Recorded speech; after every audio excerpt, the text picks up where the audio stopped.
The metal of the U.S. Defiance groaned like an ancient creature awakening from a prolonged slumber. Captain Aria Chen stood motionless, her reflection fractured across the bridge's fragmented display panels. Each crack told a story of survival, each system a testament to human ingenuity pushed beyond its absolute limits. 217 souls remained, not just crew, but the last genetic repository of humanity. The ship itself was a nightmare of engineering, a vessel so heavily modified that its original designers would have called it impossible. Panels from a dozen different alien technologies were welded together, quantum cooling systems jury-rigged with magnetic containment fields salvaged from 3 different star systems. Where once there had been clean lines and pristine military engineering, now there was only survival. Chen's fingers traced the quantum data core mounted at the heart of the bridge. Sealed in a transparent adamantine capsule, it contained more than just information. It was civilization itself, compressed, encoded, waiting. "Status report," she said quietly. Lieutenant Camara Rodriguez, her executive officer, responded without looking up from her console. "Quantum drive at 73% stability. We've got enough compressed matter in the reserves to jump approximately 6 more times. Genetic preservation systems are holding at 99.7% integrity." The genetic preservation systems were more than a clinical description. They were humanity's last hope. Millions of fertilized embryos, genetic templates, and biological archives carefully curated and preserved. Each one represented a potential future, a seed of human potential waiting to be planted. Outside the ship's reinforced viewports, the universe looked different. Not empty, not black, but filled with the scattered remnants of a war that had consumed entire civilizations. Broken ships drifted like prehistoric bones, their hulls telling silent stories of destruction. The Defiance was not just a ship, it was a weapon, a message, a final desperate assertion that humanity would not simply fade into cosmic silence. Chen remembered the final moments on Earth, not the destruction that had been almost merciful in its speed, but the moments before. The desperate uploads, the final preparations, the realization that survival meant something entirely different now. "Commander Wong," she called, "bring the quantum analysis matrix online. I want a full spectrum scan of the surrounding sector." Marcus Wong was not a traditional officer. His body was more cybernetic than organic now, a living interface between human consciousness and the ship's computational systems.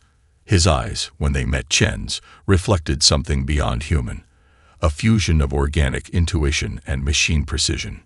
"Scanning," he responded, his voice a perfect modulation between human speech and digital precision. "Detecting multiple conflict zones. Preliminary analysis suggests we're approaching the primary engagement region of the Trium conflict." The Trium conflict, a war so old that its original combatants were long dead. A conflict that had consumed entire star systems, destroyed countless civilizations, and continued purely through momentum and inherited hatred. The quantum data core pulsed softly. Within its compressed matrix lay the accumulated knowledge of human history, not just data, but context, understanding, the kind of comprehension that went beyond simple information. Chen allowed herself a moment, just a moment. "We are humanity's last ship," she whispered, more to herself than anyone else, "and we are going to end this war." The U.S. Defiance continued its silent approach, a ghost emerging from the cosmic graveyard, waiting, watching, preparing to change everything. The computational chamber hummed with a sound that wasn't quite mechanical, wasn't quite alive. Commander Marcus Wong moved like a living algorithm, his cybernetic augmentations interfacing directly with the ship's quantum processing core. Holographic displays flickered around him, each projection a kaleidoscope of data points representing 7 centuries of continuous warfare. 713 years, he muttered, more to himself than to anyone else. 13 major species, 47 documented sub-conflicts. Estimated casualties, 3.6 quadrillion sentient beings. Lieutenant Alina Reyes watched from the secondary analysis station, her hands dancing across haptic interfaces that seemed to breathe and pulse with each touch. She was the ship's lead sinolinguistic specialist, the one who could translate not just languages, but the fundamental communication patterns of entire civilizations. The communication fragments they'd intercepted were unlike anything in human historical archives. Encrypted, layered, each transmission was a complex mathematical puzzle that contained more than just words. They were repositories of cultural memory, political intention, and deep-seated psychological trauma. "Marcus," Alina called out, "look at this transmission sequence from the Vornax hegemony. The encryption isn't just a communication barrier, it's a psychological firewall." Wong's augmented eyes flickered, processing streams of data that would have burned out as standard AI circuits. His mind, part organic, part quantum computational matrix, saw patterns where others would see only chaos. "It's not an encryption," he responded, his voice a perfect blend of human inflection and digital precision. "It's a memory protection mechanism. They're not hiding information. They're protecting themselves from their own history." The ship's primary display began to reconstruct the conflict's timeline. Not a linear progression, but a three-dimensional neural map that showed how each civilization's actions were interconnected. Conflict zones pulsed like infected wounds across galactic space. Captain Chen entered the chamber, her presence immediately changing the room's atmospheric tension. She moved with the calculated precision of a military strategist and the intuitive grace of someone who understood that survival was more than just tactical advantage. "What are we looking at?" she asked. Wong's response was immediate. "A war that has no real beginning, no potential end. A conflict so deeply embedded in these civilizations' collective consciousness that stopping it is equivalent to dismantling their entire cultural identity." Alina highlighted a specific transmission sequence. "Look at these communication patterns. They're not just exchanging tactical information. They're maintaining a collective psychological state of perpetual conflict. It's like the war itself has become a living organism."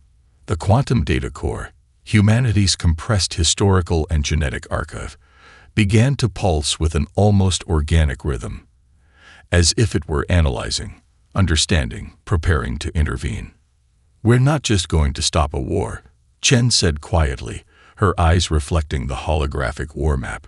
"We're going to perform civilizational surgery." Outside the ship's reinforced viewport, the cosmic battlefield stretched infinitely. Broken ships, abandoned stations, the debris of countless battles floating in silent testimony to 7 centuries of continuous destruction. The U.S. Defiance continued its approach, watching, calculating, preparing to do what no civilization had ever managed before. To end a war that had become more than just a conflict. To end a war that had become a way of existence. The first attack was silent. No explosions, no visible disruption. Just a subtle shift in the quantum fabric of communication that rippled across entire star systems. Dr. Yuki Nakamura watched the initial propagation with a mixture of scientific fascination and barely contained terror. Her fingers, more machine than flesh after years of augmentation, danced across a holographic interface that seemed to breathe with each touch. "Infection vector stabilized," she murmured, her voice a whisper that carried the weight of humanity's final strategy. The algorithm they had developed was more than a simple computer virus. It was a living system of technological adaptation, designed to exploit the fundamental vulnerabilities of alien communication networks. Each line of code was a weapon. Each data packet a precision-guided missile of information. On the bridge, Captain Chen watched the first wave of their assault unfold. The quantum data core pulsed at the ship's center, its compressed knowledge acting as both shield and sword. "Status," she commanded. Lieutenant Rodriguez's voice was clinical, detached. "First stage infiltration complete. We're seeing cascading system failures across the Vornax defensive grid. Their weapon coordination is fragmenting. What made the attack unprecedented was its nature. This wasn't destruction. This was deconstruction. The Defiance's systems were literally unraveling the technological and psychological infrastructure that had sustained the war for centuries. Marcus Wong, more machine than human now, interfaced directly with the ship's core. His consciousness spread like liquid mercury across quantum communication channels, finding weaknesses, exploiting connections that no purely logical system could perceive. The neural patterns are fascinating, he transmitted, his thoughts bleeding into the ship's communication matrix.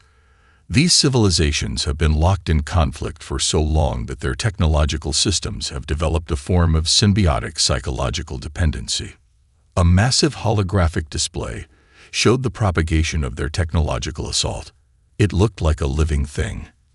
Tendrils of data spreading across star systems, finding connections, breaking barriers, rewriting fundamental communication protocols. Dr. Nakamura noticed something extraordinary. The adaptive algorithms were learning, not just executing pre-programmed instructions, but actually evolving in real time, developing strategies that had not been explicitly coded. The uploaded consciousness segments, she realized, they're not just helping. They're actively participating in the assault. Fragments of human consciousness, survivors whose minds had been uploaded before Earth's final collapse, were woven into the ship's systems. They weren't just tools. They were active participants, bringing human unpredictability to a purely computational assault. "We're not just fighting," Captain Chen said quietly. "We're communicating in the only language these civilizations understand." The second wave of the assault began. Weapon systems across multiple star systems began to go dark. Communication networks fragmented. Strategic coordination collapsed not through destruction, but through a complete reimagining of information flow. Outside the ship's viewport, the cosmic battlefield began to change, not with explosions or traditional warfare, but with a silent transformation that cut deeper than any weapon could. The U.S. Defiance continued its approach, a ghost ship, a technological apocalypse, humanity's final, most elegant weapon. The communication chamber hummed with a different kind of energy. This was not about technology. This was about breaking the most fundamental human and alien construct, narrative. Lieutenant Alina Reyes stood at the center of a holographic web, her hands moving like a conductor orchestrating a symphony of words, memories, and hidden truths.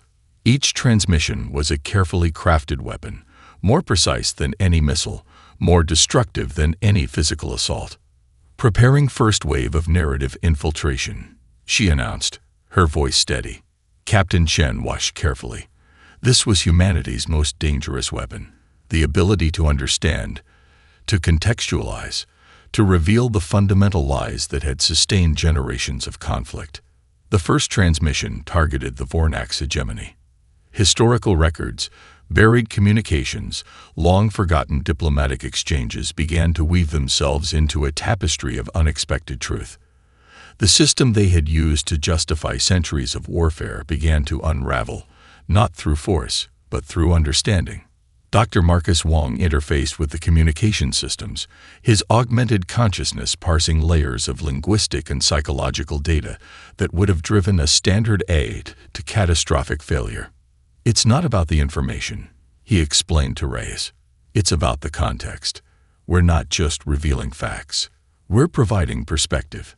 The quantum data core pulsed at the heart of the ship, each transmission drawing from humanity's compressed historical archive. Millions of personal stories, political negotiations, moments of conflict and reconciliation, all distilled into precise, targeted communications. A holographic display showed the propagation of their psychological assault. Like ink spreading through water, their messages began to change the fundamental communication patterns of the warring civilizations. For the Zarkon Confederacy, they broadcast the hidden communications that revealed how their current conflict originated from a misunderstood diplomatic incident centuries ago.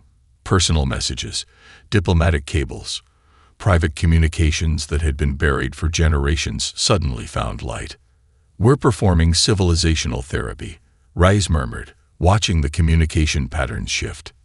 Each transmission was adaptive, changing in real time based on the psychological responses of the receiving civilizations. The ship's systems analyzed communication patterns, emotional resonance, cultural triggers with a precision that went beyond traditional intelligence gathering. The most shocking weapon was empathy. Humanity had always understood something that the other civilizations had forgotten. Conflict was not just about strategic advantages. It was about stories, about understanding, about finding common ground. Captain Chen approached the communication console, her hand hovering over the transmission controls. "Target the leadership," she commanded. "Show them not just the futility of their conflict, but the potential of cooperation." The transmissions began to reveal something more dangerous than any weapon. They revealed possibility, the potential for something beyond endless warfare. Fragments of uploaded human consciousness, survivors who had seen the worst of humanity's own conflicts, guided the psychological assault. They understood something fundamental. True change happens not through destruction, but through understanding. Outside the ship's viewport, the cosmic battlefield began to change, not with explosions or technological disruption, but with a subtle shift in communication, in understanding. The U.S. Defiance continued its approach, a messenger, a therapist, humanity's final, most complex weapon. The moment of fracture came not with a thunderous explosion, but with a collective intake of breath that seemed to ripple across entire star systems. In the primary war chamber of the Vornax hegemony, Grand Strategist Krulak stopped mid-sentence. The holographic war maps that had defined their existence for generations began to shimmer, then dissolve, revealing something far more terrifying than any enemy. Context. Personal communications, buried diplomatic records. Generations of misunderstandings laid bare in exquisite, devastating clarity. Captain Area Chen watched from the bridge of the U.S. Defiance, her hand resting lightly on the quantum data core. Marcus Wong's augmented consciousness spread across communication networks like a living algorithm, parsing the psychological breakdown in real time. "They're seeing it," Wong reported, his voice a perfect blend of clinical observation and human wonder. Generations of conflict, reduced to a series of misunderstandings, ego, and missed opportunities. The ship's systems had done more than just reveal information. They had provided perspective, the most dangerous weapon in the universe. Across the battlefield, fleet commanders found themselves looking at centuries-old conflict with new eyes. The Zarkon Confederacy's primary war council watched as hidden communications revealed how their current conflict began with a diplomatic misunderstanding so trivial it would have been comical if it weren't so tragic. Lieutenant Alina Reyes monitored the communication matrices, her fingers dancing across interfaces that seemed to breathe with each transmission. "We're not just stopping a war," she murmured. "We're performing civilizational surgery." Dr. Yuki Nakamura's analysis showed something extraordinary. The psychological assault wasn't just revealing truth, it was fundamentally rewiring how these civilizations processed conflict. Each transmission was a precision-guided missile of understanding, targeting the very foundations of their collective trauma. The quantum data core pulsed with an almost living rhythm. Compressed within its matrix were the collected experiences of human civilization. Every conflict, every resolution, every moment of understanding that humanity had ever experienced. On the bridge, Captain Chen understood the true nature of their mission. This wasn't about winning. This was about breaking the cycle that had consumed generations. "Target the primary leadership communication channels," she commanded. Full-spectrum empathy protocol. The transmissions that followed were unlike any form of communication these civilizations had ever experienced. Not propaganda, not diplomatic communiques, but a raw, unfiltered exposure of the human understanding of conflict. Its origins, its costs, its ultimate futility. Fragments of uploaded human consciousness guided the assault. Survivors who had witnessed humanity's own devastating conflicts, who understood that true victory wasn't about destruction, but about finding common ground. The cosmic battlefield began to change. Weapon systems went dark not through technological interference, but through a collective realization of their ultimate pointlessness. Grand strategist Krulax of the Vornax hegemony found himself staring at a transmission that showed the true cost of their conflict: generations of lives. Entire civilizations reduced to statistics. Potential unrealized. For the first time in 7 centuries, the war began to feel less like an inevitability and more like a choice. The U.S. Defiance continued its approach. A ghost ship, a messenger, humanity's final, most elegant weapon of peace. The universe held its breath. The U.S. Defiance began to do something no one, human or alien, had ever conceived possible. It wasn't just stopping a war. It was rewriting the fundamental rules of existence. Dr. Yuki Nakamura watched in near religious awe as the quantum data core expanded beyond its physical containment. Holographic projections erupted around the bridge, showing layers of reality that existed between mathematical possibilities and pure potential. Quantum reconstruction protocol initiated, Marcus Wong announced, his voice no longer entirely human. Streams of data flowed through his augmented consciousness like living liquid, reshaping the very fabric of space-time. Captain Chen understood this was humanity's final, most profound statement to the universe. The first manifestation came unexpectedly. Damaged planetary ecosystems began to heal, not through conventional terraforming, but through a complete recalibration of molecular and ecological systems. Entire worlds that had been reduced to radioactive wastelands during centuries of conflict started to breathe again. "We're not just providing a solution," Wong explained. His consciousness spread across multiple communication matrices. "We're demonstrating the fundamental potential of collaborative existence." Alien civilizations watched in stunned silence as the Defiance began to reconstruct communication networks that went beyond traditional technological understanding. These were living networks, adaptive, empathetic, capable of understanding context beyond mere information transfer. The quantum data core contained more than just human historical archives. It was a compressed representation of human potential. Every scientific breakthrough, every moment of creative innovation, every instance of unexpected problem-solving that had defined the species. Lieutenant Alina Reyes monitored the intervention's psychological impact. The transmissions weren't just revealing truth, they were providing a new framework of understanding. Conflict resolution became a form of advanced technology, with the ship acting as both surgeon and healing mechanism. Genetic archives stored within the ship's systems began to interface with alien biological databases, not for conquest, but for healing. Generational traumas, genetic damages caused by centuries of warfare, began to be repaired at a molecular level. "We're showing them what humanity always understood," Captain Chen murmured. "Survival isn't about dominance. It's about adaptation, collaboration." The intervention moved beyond physical reconstruction. The Defiance began to broadcast mathematical models that demonstrated the economic and social futility of prolonged conflict. These weren't simple diplomatic negotiations, they were comprehensive systems analyses that revealed how cooperation was exponentially more beneficial than warfare. Fragments of uploaded human consciousness guided the process. Survivors who had seen humanity's own destructive potential, who understood the razor's edge between annihilation and transcendence. Alien leaders watched in stunned silence as their centuries-old conflict was systematically dismantled, not through force, but through a comprehensive demonstration of potential. The quantum data core pulsed with an almost living rhythm. Compressed within its matrix were the collected experiences of human civilization. Every conflict, every resolution, every moment of unexpected understanding. Outside the ship's viewport, the cosmic battlefield transformed. Weapon systems went dark. Communication networks realigned.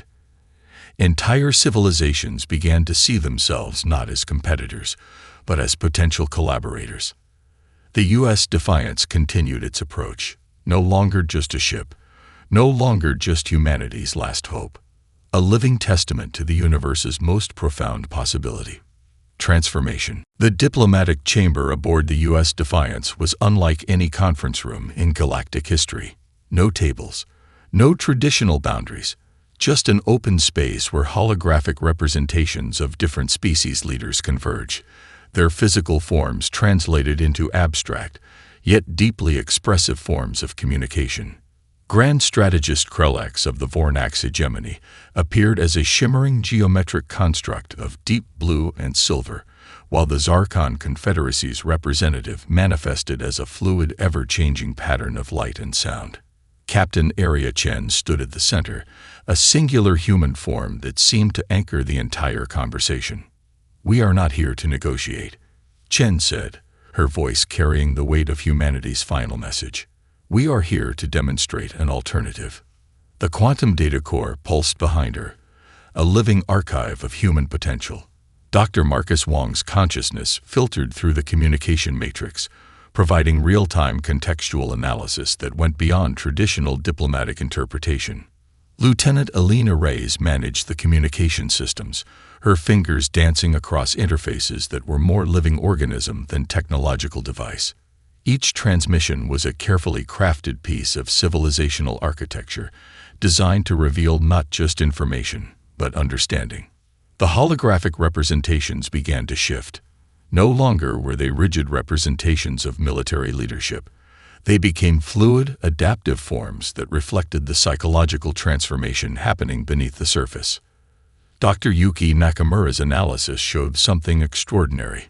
The interventions were not just stopping the war, they were providing a completely new framework for interspecies interaction. Economic models, communication protocols, collaborative problem-solving strategies emerged like living ecosystems. "You've been fighting a war," Chen explained, "that stopped being about any genuine objective generations ago. It became a form of collective psychological maintenance." The ship's systems began to broadcast comprehensive models that demonstrated the exponential benefits of cooperation, not through force, but through pure mathematical and psychological clarity.